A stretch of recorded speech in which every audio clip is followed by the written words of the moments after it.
Amen. Are you blessed? Amen. Kahit maraming pagsubok, di ba? Nararamdaman pa rin natin ang biyaya ng Panginoon sa atin. Kumbaga, hindi pa rin niya tayo iniiwan, di ba? Sa bawat nararanasan natin, patuloy niya pa rin ipinapakita kung gaano malaki ang Diyos na ating pinaglilingkuran. So sa umagang ito, samahan niyo po akong buksan ang ating Biblia. May mga Biblia po ba tayong lahat? Amen. Amen. So samahan niyo po akong magbukas sa James chapter 1 verse 12. Amen na po ba? Amen. Blessed is the man who persevere under trial, because when he has stood the test, he will receive the crown of life that God has promised to those who love Him. Amen. Amen. Lord, maraming salamat, O God, sa iyong banal na salita, O Lord, sa umagang ito, O God. Lord, dalangin namin, O God, na sa bawat maririnig namin, O God Jesus, sa bawat salita na ibibigay mo sa amin, O Lord, ito ang siyang patuloy na magsilbi, O God, na mabuksan, O Lord, ang aming mga isipan, O God, makita ng aming mga mata, O Lord, ang bawat purpose mo, O God, sa mga nangyayari sa amin, O God Jesus. Dahil, Lord, naniniwala kami, O God, kung ang mga pagsubok na ito, Lord, ay malalampasan namin, O God, matatanggap namin, O Lord, ang gantimpala, O God, na ipinangako mo sa amin, O God. Kaya maraming salamat, O God. In Jesus' name we pray. Amen. Amen. Amen. So, basahin natin sa Tagalog, kasi masarap siya sa Tagalog, eh. Sabi ko sa James 1, Santiago, chapter 1, verse 12. Pinagpala ang taong nananatiling tapat sa kabila ng mga pagsubok, sapagkat matapos na niyang malampasan ang pagsubok, tatanggap siya ng gantimpala ng buhay na ipinangako ng Panginoon sa mga umiibig sa Kanya. Di ba? Napakasarap! Dahil may pangako sa atin ang Panginoon. So sa umagang ito, ang title po ng ating preaching is The Reason for Your Pain, or the purpose, the purpose of our pain. So di ba? Amen. Kasi di ba, bilang Kristiyano, the moment na isinurrender natin ang ating buhay sa Panginoon or sa pagsuserve sa Kanya, di ba? Doon tayo nagiging target ng kaaway. Yes. Amen? Kasi di ba, kung napapansin nyo, nung hindi pa natin isinusuko ang ating buhay sa Panginoon, parang easy-easy lang, di ba? Walang pressure. Kasi ibig sabihin, best friend natin yung kaaway. Pero once na isinurrender natin lahat, ginusto natin na mag-serve sa Kanya, ginusto natin na i-commit yung buong buhay natin sa Kanya. Di ba parang ang hirap? Kumbaga parang nararanasan natin ang lahat ng pagsubok. Kasi di ba, sabi nga, following Jesus includes blessing. Yes, oh God. Following Jesus includes miracle. Yes. Following Jesus includes breakthrough. Yes. And following Jesus includes pain and suffering. Amen? Kasi di ba, napapansin nyo, pag ibinigay natin ang buhay natin sa Panginoon, gagawin ang lahat ni Satanas para i-discourage tayo. Diba? Amen. Tayo naman, dahil mahina tayo, nagpapa-discourage tayo. Amen? Kumbaga, hindi tayo natatapos sa mga problema. Kumbaga, mas pinipili natin doon sa madaling paraan kaysa yung maglingkod sa Diyos, di ba? Amen. Kasi nga, Amen. nararanasan natin, di ba, sabi nga nila, kung kailan ako naglingkod sa Diyos, doon ko naranasan ang hirap na ito. Di ba, sino ba yung gustong naglilingkod ka na nga sa Diyos, tapos nakakaranas ka pa ng paghihirap? Di ba, wala? So, ibig sabihin, si Satanas nagdudokutan yan para gawin ang lahat na ma-discourage tayo. So, ang gusto ng Diyos na doon tayo tinitest ng Panginoon na huwag tayong ma-discourage. Maalala natin yung mga pangako ng Diyos sa buhay natin. Kasi Yes, diba, Lord. ang daming pangako ng Diyos. Kung maraming pangako ang Diyos, mas marami ding paraan ang ginagawa si Satanas Yes, oh para God. Hallelujah. maalis tayo sa presence. Diba? Para maalis tayo sa presence ni Lord. Yeah. Amen? Amen. Diba? Kasi diba, sa paghihirap na ito, hindi lang naman tayo ang nakaranas. Even si Lord noon, nais lang ako. Even si Lord noon, diba, nakaranas din siya ng paghihirap, diba? Kahit noon si Lord, nagsabi siya sa Diyos, di ba, na yung dun nga, di ba, sa Luke 22:42 yun na yung nararanasan niyang hirap, kung pwedeng alisin na lang ng Diyos, di ba? Kasi di ba, ganun din tayo. Yes, for you. Ganun tayo eh. Exactly. Kumbaga, pag nahihirapan tayo, di ba? Wala na tayo mapunta. Yes. Sabi natin sa Diyos na, Lord, alisin mo na lang. Pero tignan niyo yung mindset ni Lord, di ba? Kahit ganun yung nararanasan niya, kahit alam niyang mamamatay siya, alam niyang pahihirapan siya, alam niyang masasaktan siya, di ba? Yes. Sinabi niya pa rin sa Diyos na, your will be done. Amen? Di ba? Mas ginusto niya pa rin na mapangyari yung gusto ng Diyos sa buhay niya. Kasi di ba, pag once na nangyari yung gusto ng Diyos sa buhay natin, kumbaga lahat magiging smooth. Pero di ba, kahit saan namang larangan ng buhay, hindi natin makukuha ng basta-basta yung gusto natin nang hindi tayo nakakaranas ng Amen. Amen. Kasi Yes. di ba? Kasi bago natin makuha yung mga bagay na nais natin, kailangan natin pagdaanan ang lahat ng ito. Kasi doon matitest yung ating pananampalataya, doon mababago yung ating karakter, doon natin malalaman kung gano'n na ba kalakas or gano'n na ba kataas yung ating pananampalataya sa ating Panginoon. Kasi si Satan, di ba, minsan hindi aksidente na tinatarget tayo ng kaaway. Yes. Kundi, intentionally niya tayong inaatake. Kasi Exactly. bakit? Kasi merong nakikita si Santanas na Satan. Merong nakikita si Satan sa buhay natin na gusto niyang harangin, di ba? Amen. Gusto niyang hindi natin makuha Makamtan. yung blessing na gustong ibigay sa atin. So gagawin niya talaga ang lahat para ma-discourage tayo. Lahat ng mga nararanasan natin kung ba hanggang sa tayo na mismo ang sumuko. Yes. Kasi di ba? Pero ang maganda rito kasi hindi nagsasucceed ang kaaway na lang. Di ba? Kasi dahil doon sa mga pangako na pinanghahawakan natin, na salita ng Diyos. Kasi di ba ang buhay natin na to is seasonal lang naman ito. Hindi naman ito habang buhay. Na ganito tayo. Di ba? Sa bawat buhay natin, parang lang to, yung stage level. Di ba? Kung halimbawa, may stage dito, kunyari naka-stage ako, di ba? Hindi naman ako habang buhay na nakatayo lang dito sa stage. Hindi naman ako dito naliligo. Hindi ako dito natutulog. So pagtapos ko mag-preach, aalis na ako sa stage na to. So ganun din sa buhay natin, di ba? Lahat ng mga problema natin, pagdadaanan natin yan. Hindi natin, hindi siya matutulog sa buhay natin. Hindi siya mag-i-stay kasi nga, meron tayong pangako pinanghahawakan. Di ba? Amen? Kasi kahit gano'ng kalaki ang problema natin, or kahit gano'ng kalaki yung hinaharap natin, sabi nga dun sa 1 John 4:4, greater is He that is in me than who that is in the Sabi, di ba? So, kung alam natin na ang Diyos is nananahan sa atin, bakit tayo matatakot? Yes, exactly. Diba? Bakit tayo matatakot na mananatili tayo? Diba sabi nga, diba, kung naalala niyo yung sa Ehipto, yung mga doon, diba? Kung paano sila inilabas ng Diyos, diba? Kung tutuusin, may 2 daan na pwedeng ibigay ang Diyos sa mga Ehipto. Doon sa madali at sa mahirap. So, pinili ng Diyos na idaan yung mga taga-Ehipto doon sa mahirap. Kumbaga, nakaraan sila, di ba, decade na yung nilang paglalakbay para lang makarating sa promised pasture. Pero bakit inalaw ng Diyos? Promised land. Diba? Pero bakit inalaw ng Diyos na doon sila idaan?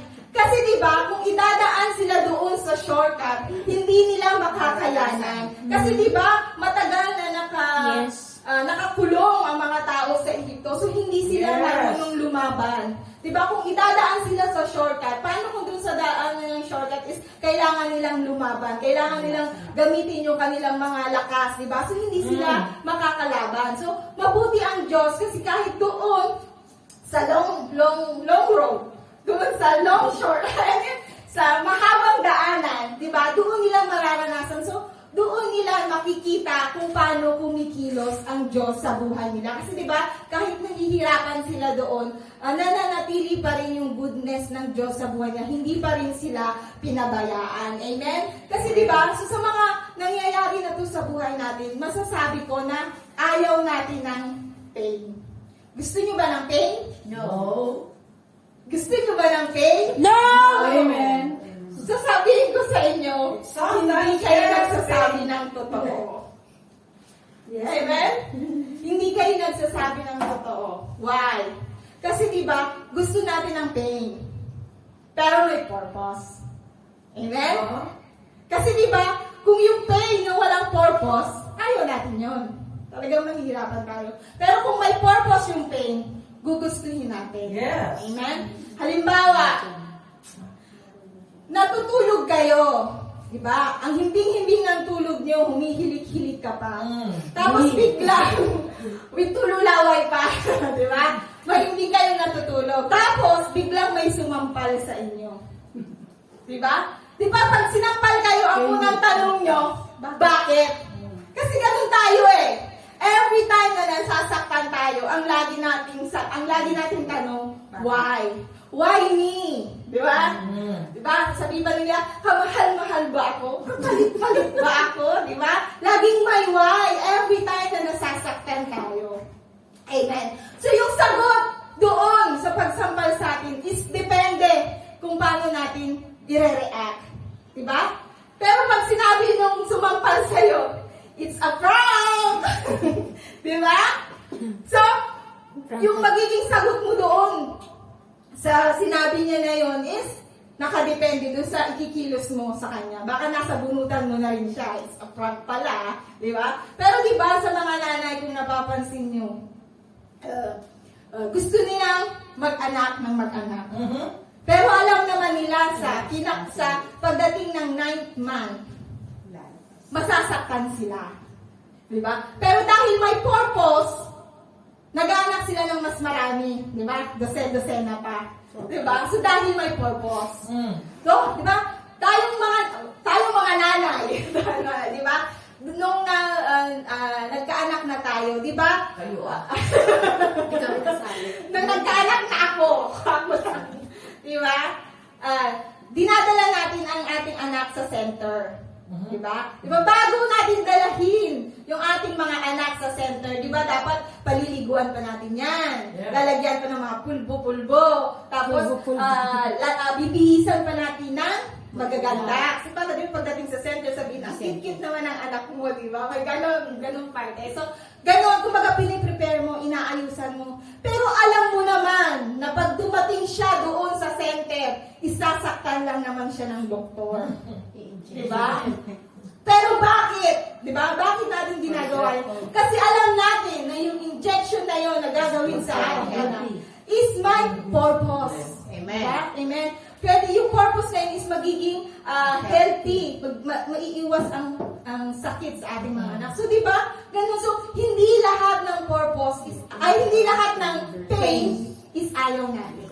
Gusto natin ng pain, basta may purpose. May magandang Amen? purpose. Amen. Kasi di ba, sabi nga, the painful experience in our life will remain painful unless we discover the purpose of God.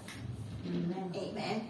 So, hanggat hindi natin nakikita kung bakit natin nararanasan ito, kung bakit kailangan natin daanan ang bawat stage ng buhay natin na ito, hindi tayo maaalis dito. Kasi kung ba, sabi nga, hanggat hindi mo alam kung ano yung mga dapat mong gawin, uulit at uulit ka. Diba? Diba sabi nga yung sa mga nag-e-exam, hanggat hindi mo napapasa Yes. yung exam na yun, magre-retake ka na magre-retake hanggang sa maipasa mo yun. So, gano'n din tayo sa buhay. Kaya kung nakakaranas tayo ng sakit, nakakaranas tayo ng trahedya sa buhay natin, nawawalan tayo ng anak, nawawalan tayo ng trabaho, nawawalan tayo ng magulang, nawawalan tayo ng mga ari-arihan, huwag natin i-take sa puso natin na pinaparusahan tayo ng Diyos.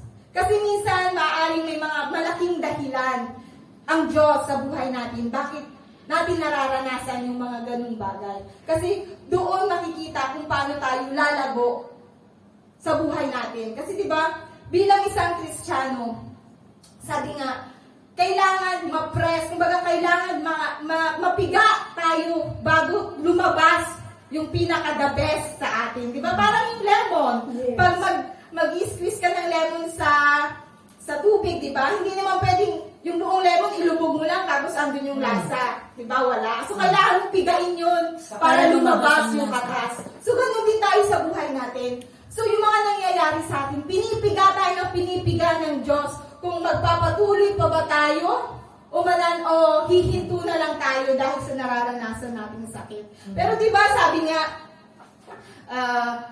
'di ba, kagaya tayo ng isang espada, 'di ba?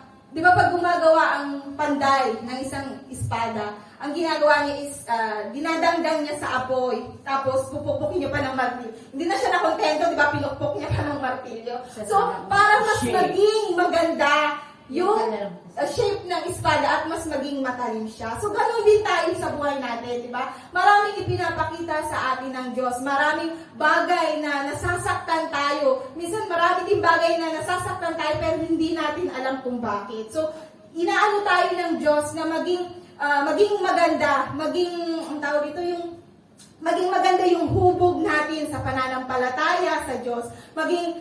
Matuto tayo mag-stand firm sa salita niya at lalong-lalo na sa pangako niya. Kasi 'di ba, sabi nga hindi pinagpapala ang dumadaan sa pagsubok, kundi yung nagtitiis habang may pagsubok. Amen? Kasi di ba kagaya yung sabi doon sa verse natin, ito kasi may Tagalog, yung pinagpala ang taong nananatiling tapat sa kabila ng mga pagsubok. Sapagkat matapos niyang malampasan ang pagsubok, tatanggap siya ng gantimpala ng buhay na ipinangako ng Panginoon sa umiibig sa Kanya. Kung nakikita nyo, merong pangako ang Diyos sa buhay natin. So habang nagtitiis tayo sa mga pagsubok na ito, huwag nating hayaan na huminto tayo dun lang. Kasi kailangan natin makita yung beyond doon sa gusto ng ating Panginoon. Yung gustong makita natin gustong makita ng Diyos kung ano yung pinakamagandang plano niya sa atin. Kasi di ba ganun tayo habang nakakaramdam tayo ng hirap, ang nakikita lang natin is yung hirap natin ngayon. Kaya hindi tayo makausap. Kasi dahil sa mga hirap na to, hinahayaan natin na tawagin lang tayong mahirap. Diba? Kumbaga, hinahayaan natin na tawagin tayo ng mga iba-ibang pangalan dahil sa nangyayari sa buhay natin. Pero hindi ibig sabihin na naghihirap tayo ngayon, is hanggang dito na lang tayo. Yeah. Kaya yun ang gustong ipakita sa atin ng Panginoon na yung mga iplinano niya sa atin. Sabi nga sa Romans 8:18, di ba? The present suffering is nothing compared to the glory that God revealed, prepared for us, di ba? So, di ba? Kung yung mindset natin ganun, di ba? Sa lahat ng mga nangyayari sa atin is may purpose or baka may dahilan ang Diyos. Hindi tayo mai-stuck lang sa ganitong buhay, di ba? Mas aasamin natin na makita or makuha natin yung crown of life na ipinangako niya, di ba? Kasi kung tayo titigil dahil sa mga nararanasan natin, paano natin mararanasan yung ipinangako niya, di ba? Kasi kung mga testing na ito, hanggat hindi natin na ipapasa sa buhay natin, mananatili na nandito lang. Kasi di ba, sa bawat dinadaanan natin or sa bawat nararanasan natin, yung sakit na meron tayo, ito yung nagiging dahilan para mas lalo tayong maging malapit sa Diyos. Amen? Kasi di ba, sa pananalangin na nga lang kahit ba binibless ka ng Diyos, ng sobra-sobra, di ba pag nanalangin ka, ang lagi mo na lang panalangin is, Lord, thank you sa mga blessing. Lord, salamat sa pag-iingat. Pero once na nararanasan mo yung lahat ng paghihirap sa buhay mo, yung panalangin mo nag-iiba, di ba? Hindi lang, thank you Lord sa biyaya, di ba? Kumbaga, nagiging deep yung prayer mo. So, dahil sa mga nararanasan nating sakit, yung sa buhay natin, mas lalo tayong nagiging close sa Panginoon. Mas lalo natin Amen. inaasam yung pangako niya is maranasan natin at mai-apply sa buhay natin. Yes. Kasi diba? Kasi minsan itong sakit din natin is set up ito sa buhay natin para lumago tayo. Hindi lang bilang isang tao, kundi bilang Kristiyano. Kasi diba, sabi ko nga kanina, once na ikinumit natin ang buhay natin sa paglilingkod ng Diyos, ang ating kaaway is lagi na nagdo-double time para hindi natin or para hindi maitupad sa buhay natin yung ipinangako ng Diyos. Diba? Kasi gusto niya hindi natin makuha yung ipinangako ng Diyos sa buhay natin. At sa mga sakit na ito rin yung nagiging daan para ma-promote tayo sa next level ng buhay natin. Kasi kung hindi natin ito mararanasan, paulit-ulit na lang ang buhay natin. Paulit-ulit na lang natin mararanasan. Kaya dapat dito is makita natin kung ano nga ba yung tunay na purpose ng Diyos sa buhay natin. Dahil once na nakita natin yun, doon na natin mas mararanasan yung biyaya ng ating Panginoon. Sabi nga, di ba, may nagtanong, paano kung halimbawa wasak na ako? Di ba? Pero sabi nga, God will fix you. Amen? Sabi, paano kung lubog na ako? Sabi nga, di ba, God will lift you up. Amen. Amen? And paano kung lahat na lang ng trouble nararanasan ko, then God will help you. Amen? At paano kung hirap na ako, broken na ako sa lahat ng bagay, di ba? Sabi nga, God will make you whole. Amen? So, di ba, napakasarap kung sa bawat hirap na nararanasan natin, alam natin na may Diyos na nandyan, na tutulong sa atin. Hindi para i-down tayo, kundi mas lalo tayong itaas at para mas lalo natin makita yung mga pagpapala na i-prepare niya sa buhay natin. Amen.